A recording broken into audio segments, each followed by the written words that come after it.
Eaton, and we are talking with Suzanne Freeman, who is an author who used to work with Chad Daybell. Suzanne, we spoke just a few weeks ago before the latest tragic developments in this case where the children were found in Chad's backyard. And you were going through your emails just this morning and found something interesting. Can you tell me about that? Yes. It's been a hard day. I have been asking for my rights back, and we discussed this before, and I kept the emails because I wanted proof saying, yeah, he said he would give them to me and stuff. And when I read through it, I didn't, people who know me, I'm pretty blunt, and I was pretty straightforward with him and my feelings of wanting my rights back. And in there, and I don't have it memorized what I said, but something to the effect, if you continue to publish this material, there will be death and sorrow. I think that's what I said. So and this was written back in 2017, so 3 years ago. Yep, it was 3 years ago. And I know I talked to friends about this, that there's something not right, what he's doing. I just don't want my name attached to this. I want out.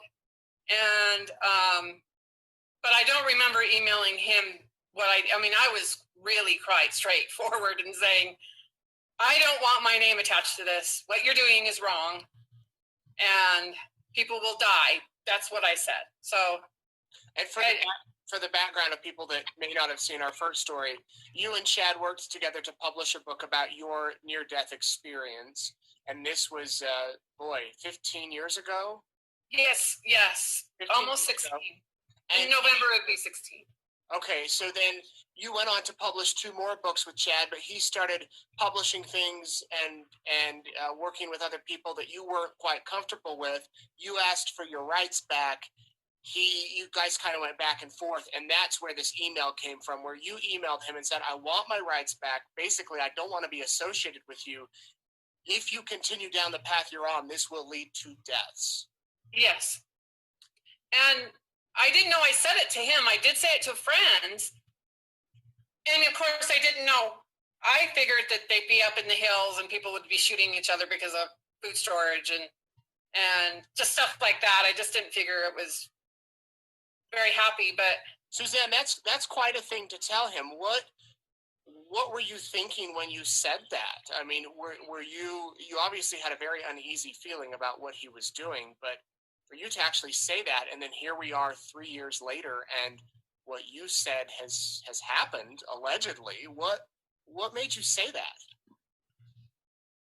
I just didn't feel, I don't know what made me say it. All I knew is it was bad what he was doing, and everybody's so obsessed with the call out, wanting to go out there. And if I even said anything that was remotely looked like I was talking bad about these authors, I would get attacked viciously, verbally online. I had to quit a lot of these forums because they were so abusive.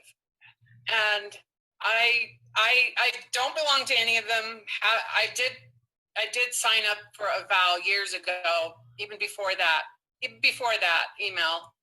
And I was on it maybe a couple times, and I realized it's not for me. Because I want to live in the here and now. I don't want to be this predictor. And people do come to me and want me to predict things. And so for me to see this, I have been rather almost like I feel like I could have stopped it if he would have just listened to me.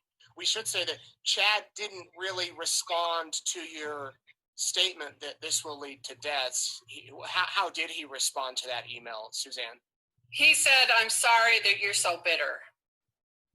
And then I kind of felt bad in a way, and I kind of ho-hummed back and said, well, I'm not bitter. I just want my rights back. But I realized, looking back in the emails, I realized that I was a little harsh, and so I tried to kind of soften it up a little. But I didn't realize I even wrote that to him.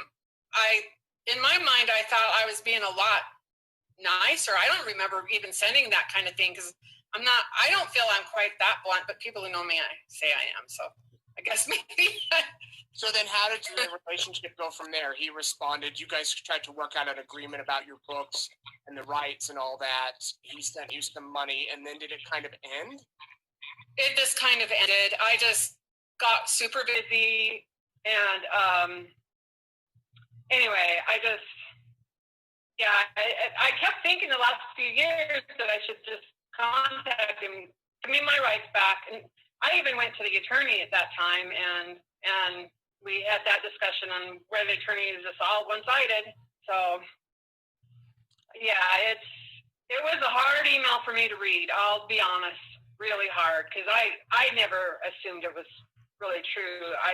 Maybe I thought I was being over dramatic just so I can get rights back, but. Why were you so shaken this morning when you called me, Suzanne? I mean, you sounded shook. I mean, it sounded like you had been slapped in the face in a way. I guess it's a shock to be predicting something, and then I didn't predict this very thing. I didn't think Chad would be a killer. I figured people would follow what was predicted, and then people would die because of the false predictions.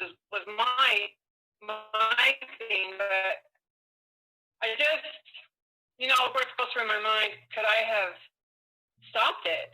Could I have stopped it? And so that's kind of right.